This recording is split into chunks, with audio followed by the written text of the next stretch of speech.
Ahead of the line in the kitchen there. Lil, what do you got today? Speaking of pumpkins, we're making gluten-free pancakes with some apple cider and some pumpkins. Tell me a little bit about, first of all, welcome. Thank you. Cooking from Whole Foods this morning is Chrissy. And tell me a little bit about the ingredients that are going to go into this particular recipe. I know that they're gluten-free, and Patrick's going to talk about that in a moment. And that kind of explains some of the substitutions that you'll find this morning, right? Exactly. So instead of a traditional flour, we're using a brown rice flour, a little healthier and doesn't come from wheat, so safe for gluten-free. The arrowroot starch and the potato starch, as well as the xanthan gum, are all things that are going to help that thickening for the flour, kind of things that you would get from gluten in regular wheat flour. Because gluten is that protein in the wheat, right? Correct. Isn't it? Yep. And it kind of binds everything together? Exactly. Very interesting. I am going to be very interested to see how this comes out, because I've seen some of these ingredients and I've never cooked with them before. So I'm excited. We're very excited to cook breakfast on the Road Show this morning. So we're going to be back in here in just a minute. FoxProvidence.com is the place to go for the recipe. For now, though, back over to you. Over to Pat, who's making those gluten-free pancakes. I'm interested to try those, Pat. All right, we're with Chrissy from Whole Foods. She just asked me on camera, have you ever had anything gluten-free? And I was like, if I did, it was by accident. I don't know if I really meant to. But, you know, there is a big part of this population of folks who can only eat gluten-free food. Correct. And talk about that. Yep, people who suffer from celiac disease is what it's called, or you can just have a slight gluten intolerance. There's these little hair-type substances in your intestines called villi, and what they do is people who can't eat gluten, they become damaged. And what the villi does is help you absorb nutrients. So when those are damaged, you become malnutritioned, you'll feel weak, your stomach will have issues digesting things. So you're basically not feeding your body the way you need to if you have a gluten intolerance and you're eating gluten. Yeah, we have a coworker that just discovered a couple years ago that she had to eat gluten-free food, and it's amazing what you have to do though to your diet and what things you have to change. Well, there can be very simple changes. It doesn't always have to be complicated. We have plenty of pre-made mixes that are gluten-free. Today we're making the pancakes from scratch, but I have a couple of different pancake mixes already made. There's lots of options.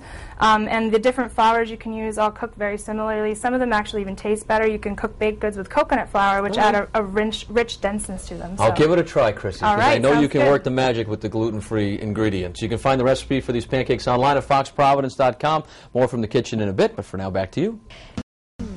All right, we're back in the kitchen. Gluten-free pancakes are on the menu this morning. And at the beginning of the show, I went on a rant about vegetarians and about gluten-free and vegan, this, that, and the other thing, how I just need the meat, the bacon, all that stuff. But I'm slowly turning the corner. All right, I think you're going to like this. And you know what's interesting to me is gluten-free isn't necessarily the healthiest choice for everybody. I mean, you would be gluten-free if you have an intolerance to wheat. It's not necessarily... You know, it's not necessarily like you're doing something much healthier, or is it? Well, it depends. If you change out a traditional wheat flour, even if you're not gluten intolerant, some of the other flours have different nutrients in them. I brought with me today, just as an example, is the coconut flour, and actually it's a garbanzo and fava flour. Oh, I love that. So switching them out and trying different flours will get you a broader spectrum of nutrients in your diet, and also any gluten is going to, you know, possibly impede some of the digestion and absorption, nutrient absorption, like we talked about earlier. Right. So. Very interesting. Yeah, and a lot of B12 vitamins and that sort of thing. Different vitamins, different minerals are going to be in your different flours and that sort of thing. Yeah, very interesting. I wasn't a tofu fan the last time you folks were here, but I'm going to be a like fan. that, by the way. I will say, I really did like that. That was really good. So it's time to cook. Where's the big stick of butter that I need to... No butter. This is really interesting. On top of being gluten-free... No bacon. Okay. On top of being gluten-free, this is also dairy-free, this is soy-free, and this is oil-free. So it's a really healthy recipe. You use flaxseed and a little bit of water to replace the eggs. We used applesauce to replace the oil. And I didn't realize you can use flaxseed as a replacement for eggs. Yep, you actually whip it together separately before you add it in. So when you whip the flaxseed in a little bit of water, it gets that frothy look that an egg would get. Very cool. And you add that instead.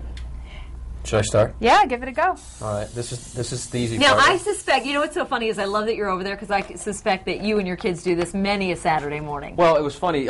Chrissy said, well, we've made a batch already, but you know how it is when you make your first batch of pancakes. Usually it doesn't come out very good. I'm like, first batch? How about first, fourth, second, third, fourth, and fifth? All right, so that's on there now, so just start scooping, right? Correct. Now, as Patrick's doing that, can you just tell me real quick how we did this like compote that's right here? Yeah. To stick with a kind of a healthier breakfast, we did a compote to go on top. We start by boiling a little bit of orange juice, a little bit of orange zest, and a cinnamon stick. Gives it some good flavor. After you get that to a boil and reduce it a little bit, so you start with a cup, you want to reduce it down to half a cup. You can add some fresh or frozen cranberries. I like the frozen. You never have to worry about them going bad.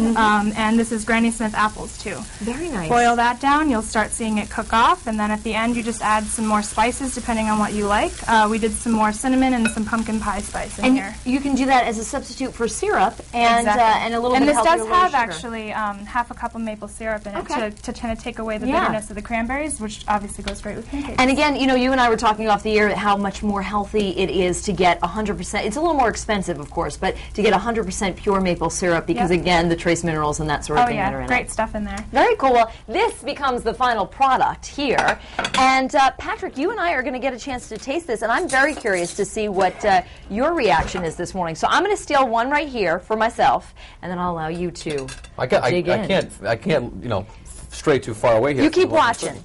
But this is usually the part of the pancake process where I put in the chocolate chips. Oh, okay. Yeah, You that's could actually- carob chips, right? You could put Really? carob chips Well, in. even 70% or more. Dark chocolate? Dark chocolate is great, full of antioxidants.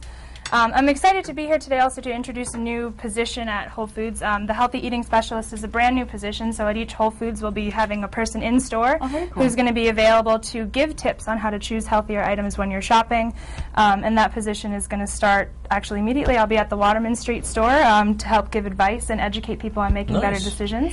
And do you tonight, just go in and sign up for that, or you just request to work with the... Yep, you'll see events on the calendar, so we'll be doing store tours, or, you know, if you want to do a personalized store tour, you can call us too, and we can set that up. Very cool. Oh, you say tonight, what? Tonight is our gluten-free event at the store. So we're having a gluten-free tasting, why we brought the pancakes today. Good timing. 4:30 to 6:30 at the Waterman Street store in Providence. And now, you'll see, you can tell they're ready to be flipped. You'll want to watch for the edges to start to dry up and the bubbles to form on the top. And there Those you look have great. it. Good job. Well, I tell you what, I'm going to keep flipping back They're here. good. They're good. Right? You like them? them. Ah! I missed. Geez, look at that. Oh, boy. I should have Poor left it thing. to Patrick. And, there we go. we Just use pat the- it down. We use Be the fine. xanthan gum, which makes it not so dry like people normally think of gluten-free. So that xanthan gum really gives it that nice Give texture. it a try. I did, and lived to tell about it. Michelle,